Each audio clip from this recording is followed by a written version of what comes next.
எல்லாருக்கும் வணக்கம். இன்றைக்கி நம்ம இந்த வீடியோவில் என்ன பார்க்க போகிறோம் அப்படின்னா, நம்மளுடைய வீட்டை வந்து ஹோம் டூர் பண்ண போகிறேன். அதுக்கு முன்னாடி நம்ம சேனலை வந்து ஃபஸ்ட் டைமாக பார்க்குறீங்க அப்படின்னா சப்ஸ்கிரைப் பண்ணிக்கோங்க. வீட்டுக்குள்ளே போகிறதுக்கு முன்னாடி மெயினாக இங்கே ஒன்று காட்டணும்.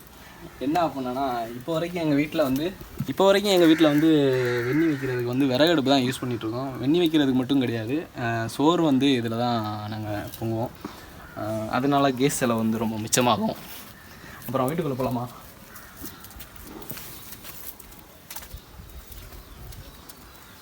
சும்மா வந்து ஒரு விதையை நட்டு வச்சேன். அது இவ்வளோ செடியாக வளர்ந்துருச்சு. அது பிடிட்டு போய் தோட்டத்தில் நட்டணும், ஆனால் முடியாமல் போயிடுச்சு. சரி, ஓகே, இருக்கட்டும், பரவாயில்ல. அடுத்து இப்படி வந்தோம் அப்படின்னா 2 ரூம் தாங்க வீடு. ஒன்று வந்து கிச்சனு, ஒன்று வந்து இந்த பக்கம் ஒரு ரூமு. இப்போ வந்து நம்ம மெயினாக வந்து கிச்சனை போய் பார்க்க போகிறோம். இவங்க மீராவும் எங்கள் அம்மாவும் கிச்சன் என்னெல்லாம் பண்ணி வச்சுருக்காங்கன்ற உள்ள போய் பார்ப்பாங்க.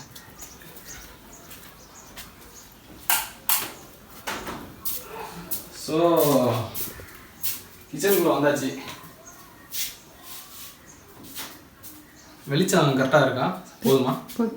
ஓகே, வெளிச்சம் அந்தளவுக்கு ரொம்பலாம் கிடையாது. ஓகே, இருந்தாலும் பரவாயில்ல. இதுதான் கிச்சனு. அப்புறம் எல்லாம் இருக்குது, எக்ஸட்ரா. தண்ணி பானையில் அந்த பக்கம் வச்சுருக்காங்களா, ரைட்டு.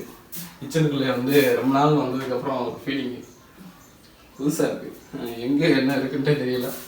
Right, okay. இங்கே என்னெல்லாம் வச்சுருக்கோம்னா, பருப்பு, வத்தல், புளி, அப்புறம் வந்து கடல் எண்ணெயும் நல்லெண்ணெயும் தோட்டத்தில் வர்றதை வந்து கடலை அரைச்சி, கடல் எண்ணெயும் எள்ளு இருக்குல்ல, அதை அரைச்சி நல்லெண்ணெயும் வந்து நாங்களே அரைச்சி வச்சுக்கிறோம். செக்கில் போய் அரைச்சிட்டு வந்து. அதுக்கப்புறம் கருப்பட்டி, இந்த நாட்டு சக்கரை எல்லாமே வந்து இருக்கும். புளி சொந்தமாக வந்து புளிய மரம் இருக்குது, அதனால் புளிய மரத்தில் வந்து வர்ற புளியை வந்து எடுத்து வச்சுக்கிடுவோம். அது வந்து நல்லா பால் மாதிரி உருட்டி வச்சுருப்பாங்க. இப்போ பாருங்கள், நல்லா ஓகேவா, கட்டி வச்சுருவோம், இல்லைன்னா வீட்டில் திட்டு வரும். ரைட்டு. அதுக்கப்புறம் எல்லாமே இருக்கா, எக்ஸட்ரா. இது என்னது எல்லாம் நம்ம அக்ரிகல்ச்சர் வீடியோலாம் பார்த்துருப்பீங்க. இது இல்லாமல் நான் இல்லாமல் அது இல்லை. அப்புறம் வேறு என்னது, அது மருந்து அடிக்கிற அந்த பம்பு, மருந்து தெளிப்பாங்களா தோட்டத்தில், அது. அப்புறம் ஃபேன், டேபிள் ஃபேன் தான். ஏர் கூலர் இப்போ வந்து புதுசாக வந்து வாங்கியிருக்கேன். அந்த வீடியோ வந்து போட்டிருக்கேன், போய் பாருங்கள். இங்கே வந்து அப்புறம் வேறு என்ன வச்சுருக்கேன் இங்கே. அப்புறம் இங்கே வாங்க, இதையே பாருங்கள், உளுந்து பருப்பு. எதுக்கு அப்படின்னா, வீட்டுக்கு போக மிச்சத்தை வந்து அடுத்த வருஷம் விதைக்காக வச்சுருக்குறோம். நாட்டு உளுந்து, முழு உளுந்தாக வச்சுருக்குறோம். நிறைய பேர் முழு உளுந்து பார்த்துருப்பீங்க, ஆனால் முழு துவரம்பருப்பு யார் பார்த்துருக்க மாட்டீங்க. இதான் வந்து முழு துவரம்பருப்பு. அதிகபட்சம் வந்து நாங்கள் உளுந்து, பாசிப்பருப்பு இதுதான் வந்து விலைக்கு போடுவோம். துவரம்பருப்பெல்லாம் வந்து விலைக்கு போட மாட்டோம், வீட்டுக்கு யூஸ்க்கு வச்சுக்கணும். அப்புறம் அங்கே போவோமா?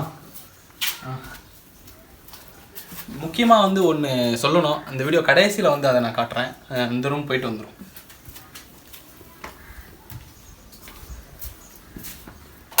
லைட்டை போட்டுருமா? ஓகே, இதுதான் வந்து இன்னொரு ரூமு.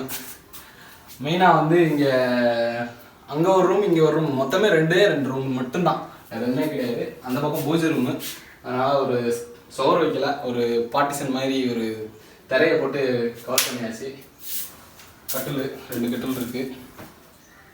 அதிகபட்சமாக வந்து பாய் போட்டு கீழே படுத்து தான் இங்கே படுத்துக்கிடுவாங்க. மீரா, அம்மா, பாப்பா எல்லாம் அங்கே படுத்துக்கிடுவாங்க. நான் வந்து இங்கே பாய் போட்டு எல்லா வேலையும் இங்கே தான், எடிட்டிங், கட்டிங், வெட்டிங் எல்லாமே இங்கே தான் வந்து பண்ணுவேன். ஓகே. அப்புறம் வந்து வீட்டில் ரொம்ப நாள் வந்து டிவியில் இருந்துச்சு, கல்யாணம் ஆன புதுசில். அதனால் மீரா டிவி வேணும்னு கேட்டோன்னே சரின்ட்டு டிவி ஒன்று வாங்கி வச்சாச்சு. அதுக்கப்புறம் அவ்வளோதான். பூஜை ரூமு வேண்டாம், பூஜை ரூமில் போக வேண்டாம். இது வந்து எல்லா வீடியோலையும் பார்த்துருக்கீங்க, என்னோடய பேக்கு. அது எல்லா வீடியோஸ்லேயும் வந்து கூட வர்றது. சரி, அதுக்கப்புறம் வந்து வேறு என்னமோ சொல்லணும்னு நினச்சேன். ஆமாம், வீடு வந்து சோறுலாம் பார்த்தோம் அப்படின்னா, தாத்தா இது வரைக்கும் வந்து இந்த சோறுலாம் வந்து தாத்தா வச்ச சோறு. அதனால் இந்த சோறுலாம் இடிக்க வேணாம் அப்படின்ட்டு மேலே இருந்த அந்த கூரை வீடு எல்லாத்தையும் வந்து இடித்து நாங்கள் இது பண்ணிட்டோம். இது மட்டும் சாஸ் ப்ளஸ் சீட் மட்டும் போட்டோம். அதுக்கப்புறம் வந்து அந்த சைடில் வந்து மண் சோறு தான் இப்போவும். அந்த மண் சோறு அப்படியே வந்து பூசி சிமெண்டெல்லாம் வச்சு பூசி அப்படியே வந்து அப்பா கட்டினது. அதனால் அதுவும் அப்படியே இருக்கட்டும் மண் சோறு அப்படின்ட்டு இருக்கட்டல.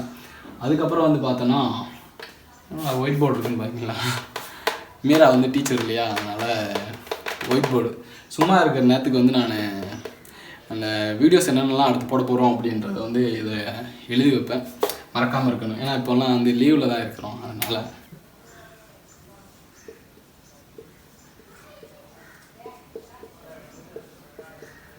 மறக்காமல் நம்ம சேனலை வந்து சப்ஸ்கிரைப் பண்ணிக்கோங்க. பக்கத்தில் ஒரு பெல் வரும், அதையும் அமைக்க வச்சுக்கோங்க. அடுத்து எங்கே போகலாம்? அடுத்து இங்கே பக்கத்தில் இங்கே வந்து இது வந்து துவரம் பருப்பு அங்கே பார்த்தோம் இல்லையா, அதே தான். இங்கே வந்து இது கொஞ்சம் ஒரு வருஷம் பழசானது, அதனால் கலர் இந்த மாதிரி இருக்குது. அடுத்து வந்து பார்த்தோன்னா பாசி பயிறு, முழு பருப்பு இருக்குல்ல, பாசி பருப்பு பயிறு, அந்த இது பாசி பருப்பு முழு பருப்பு வச்சுருக்கோம். அது வந்து விதைக்காக வச்சுருக்கிறது. அடுத்து வந்து இது என்னோட எலக்ட்ரிக்கல் டூல்ஸு, அப்பப்போ வந்து எலக்ட்ரிக்கல் வேலை பார்ப்பேன் அதுக்கு. அடுத்து வந்து எல்லாருக்கும் வந்து முக்கியமாக வந்து காட்டணும், ஏன்னா பூசணிக்காய் ரொம்ப பழுத்துருச்சு அப்படின்னு நினைப்பேங்க. ஆமாம், இது வந்து இது ஒரு வகையான ஹைப்ரிட் பூசணிக்காய் தான். பட் இது என்ன பண்ணுறதுக்காக வச்சுருக்குறோம் அப்படின்னா, யூஸ் பண்ணது போக மிச்சம் இருக்கிறது வந்து அப்படியே வந்து பழுக்க வச்சு அடுத்த வருஷம் விதைக்கு வந்து விதையெல்லாம் தனியாக எடுத்து வைக்க மாட்டோம், இப்படியே வந்து வச்சுருவோம். இப்போ வந்து மே மாதம் ஆயிடுச்சா, இன்னும் 2-3 மாதம் போயிடுச்சு அப்படின்னா விதையெல்லாம் வெளிலேருந்து எடுத்து உள்ளேருந்து எடுத்து அதை வந்து நட்டு வைக்கிறதுக்காக வந்து யூஸ் பண்ண ஆரம்பிச்சிடுவோம். அதுக்காக அப்படியே வச்சிருது. ஆனால் இது நல்லா டேஸ்ட்டாக இருக்கும் இந்த பூசணிக்காய். யாருக்கு விதை வேணும்னா நம்ம இன்ஸ்டாகிராமில் கான்டாக்ட் பண்ணுங்கள். அப்புறம் வேறு என்ன பார்க்க போகிறோம் அப்படின்னா, மெயினாக கடைசியாக ஒன்று பார்க்கலான்னு சொல்லியிருந்தேன்ல, வாங்க இது முக்கியமாக ஒன்று சொல்லணும்னு சொல்லியிருந்தேன்ல, அதுதான் இவ்வளோ பெரிய ஒரு ஆட்டுக்கல். எல்லோரும் வந்து இவ்வளோ பெரிய ஒரு மாவாட்டுற கல் வந்து பார்த்துருப்பீங்களா அப்படின்னு தெரில. இது வந்து கிட்டத்தட்ட ஒரு 15 வருஷத்துக்கு முன்னாடியே வந்து வேண்டாம், வீட்டில் சும்மா தான் கிடக்கிறது, எதுக்கு ரொம்ப வருஷமாக சும்மா கிடக்கூடாது, நீங்கள் தூக்கி போட்டுருவோம் இல்லை உடச்சி கல்லாக்கிடுவோம் அப்படின்னு சொன்னாங்க. நான் தான் வேண்டாம் அப்படின்ட்டு இந்த இடத்துலேயே வந்து சிமெண்ட்லேயே வச்சு அப்படியே பூசி வச்சு, இன்னும் கொஞ்சம் உயரம் இருக்கும், அது கீழே தரைக்குள்ளே போயிட்டதுனால அந்த அளவுக்கு தெரியல. ஆனால் இதிலலாம் வந்து இப்போ இருக்கிறவங்க மாவாட்டச்சுன்னா யாரும் ஆட்டிக்க மாட்டாங்க, ஏன்னா அவ்வளோ ஒரு எக்ஸசைஸு. இது கல் பார்த்தோன்னா கிட்டத்தட்ட ஒரு 7 கிலோவுக்கு வரும், அவ்வளோ பெரிய வெயிட்டான கல். இதனாலே தூக்க முடியல. பெரிய எப்படி அந்த காலத்தில் அந்த பாட்டி அவங்க அந்த காலத்துலலாம் வந்து மாவாட்டி இருப்பாங்க, இதை வந்து பார்த்துக்கோங்க, யோசிச்சு பாருங்கள், அவ்வளோ ஒரு வெயிட்டான கல். அதுவும் இல்லாமல் அந்த இப்போல்லாம் கிரைண்டரில் வந்து கல் ஈஸியாக தூக்கி வச்சுருக்காங்க. இதெல்லாம் வந்து தூக்கணும்னா பல தடவை 10 ரவுண்டு 15 ரவுண்டுன்னு அடிக்கணும், அடித்தா தான் அந்த கல் வெளியில் வரும். அந்த மாதிரி ஒரு ட்ரிக்கு இருக்குது இதில். சரி, இன்னொரு நாள் நம்ம மாவாட்டுவோம் இதில். அதுக்கப்புறம் வந்து மெயினாக உரல். இந்த மாதிரி உரல்லாம் வந்து இப்போதைக்கு நிறைய பேர் வீட்டில் இருக்கும், கிராமத்தில் பார்த்துருப்பீங்க. இங்கே வந்து எங்கள் வீட்டில் இருக்குது.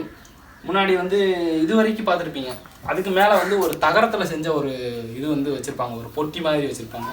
ஆனால் இங்கே வந்து கல்லுலேயே வந்து பொட்டி இருக்குது. இது எந்த மாதிரி அப்படின்னா, இதை வந்து தனியாக வந்து பிரித்து எடுத்துடலாம். இந்த மாதிரி நிறைய பேர் வீட்டில் இது மட்டும் இருக்கும், எங்கள் வீட்டில் இதுவும் சேர்ந்து கல்லுலேயே இருக்குது. இது எதுக்காக அப்படின்னா, உரலில் வந்து குத்தும்போது இது வந்து சுற்றி இது மாதிரி இருக்கிறதுனால, கவராக இருக்கிறதுனால எங்கேயும் வந்து சிந்தாமல் இருக்கிறதுக்காக இருக்குது. எல்லார் வீட்லேயும் கிராமத்தில் இருக்கும் அம்மிக்கல், அவ்வளோதான் அம்மிக்கல். கல் தான் ரொம்ப தேஞ்சிருச்சு. ஓகே, அப்புறம் வேறு என்ன இங்கெல்லாம் இருக்குது, வெளியில் எல்லாம் அந்த இதெல்லாம் கிடக்கும், மொச்சப்பயிறு இதெல்லாம் வீட்டுக்குள்ளே வைக்கிறதில்ல, ரொம்ப வண்டு விடுவோமா, பூச்சி விடுவோம், அதனால் வந்து வெளியிலே வச்சிடுறது, உள்ளே வீட்டுக்குள்ளே வைக்கிறது கிடையாது. அது இதில் எல்லாம் ஃபுல்லாக அதுதான் இருக்கும். அப்புறம் வேறு என்ன இருக்குது, அவ்வளோதானா. ஓகே, இது என்னது, மக்காச்சோளம் வந்து அரைச்சது போக இருக்கக்கூடிய உள்ள அந்த சக்கை, அது வந்து என்ன பண்ணுவோம்னா, வெளியில் அடுப்பு இருந்ததுல அது எரிக்கிறதுக்காக வச்சுக்கிறது அது. ஓகே, அவ்வளோதான். இது உரமுடா. வேறு அது பாத்ரூமு, அந்த டிபார்ட்மெண்ட் நமக்கு வேண்டாம், ஏன்னா யூடியூப்பில் பல பிரச்சனைகள் போயிட்டுருக்கு பாத்ரூம்னால, அந்த டிபார்ட்மெண்ட் பக்கமே நம்ம போக வேண்டாம். இதான் எங்கள் வீடு. இது வந்து எல்லாருக்கும் வந்து ஹோம் டூர் மூலிமா தெரியப்படுத்தணுன்றதை வந்து ரொம்ப நாள் நினச்சிட்டே இருந்தேன். மீரா வந்து இன்றைக்கி வீடியோ ஷூட் பண்ணலாம் அப்படின்னு சொன்னாங்க. ஸோ மீரா தான் வந்து வீடியோ ஷூட் பண்ணிகிட்ருக்குறாங்க, கேமராமேன். ஓகே, ரொம்ப நன்றி மீரா. இந்த வீடியோ வந்து எடுக்கிறதுக்கு வந்து நம்மளை வந்து மோட்டிவேட் பண்ணிகிட்டே இருந்தாங்க. சரி, ஓகே எடுத்துருவோம் அப்படின்னு இன்றைக்கி ஷூட் பண்ணிட்டோம். இந்த வீடியோ பிடிச்சிருந்ததுன்னா லைக் பண்ணுங்கள். உங்களுடைய கருத்துக்கள் எதுவாக இருந்தாலும் தாராளமாக கமெண்டில் நீங்கள் சொல்லலாம். மறக்காமல் நம்மளுடைய அரிக்கன் லைட் மெயினாக எங்கள் வீட்டில் இருக்குது. ஸோ அதனால தான் நாங்கள் அரிக்கன் லைட்டுன்னு சேனலுக்கு நேம் வச்சோம். நம்ம சேனலை வந்து சப்ஸ்கிரைப் பண்ணிக்கோங்க, மறந்துடாதீங்க. இந்த மாதிரி வந்து ஹோம் டூர் வந்து வில்லேஜில் இருக்கக்கூடிய இதை வந்து பண்ணாங்க அப்படின்னு சொல்லிட்டு நீங்கள் ஷேர் பண்ணி விடுங்க, எல்லாருக்கும் வந்து தெரிஞ்சுக்கிட்டோம். பழமை மாறாமல் இருக்கிற இந்த வீட்டை வந்து எல்லோரும் தெரிஞ்சுக்கிறதுல எங்களுக்கும் வந்து ரொம்ப சந்தோஷம். இதுபோல் ஒரு பழமை மாறாத இன்னொரு சிறப்பான ஒரு வீடியோவில் வந்து உங்களை வந்து நான் சந்திக்கிறேன். இதுவரை வந்து நான் விடைபெற்றிருக்கிறேன். நன்றி.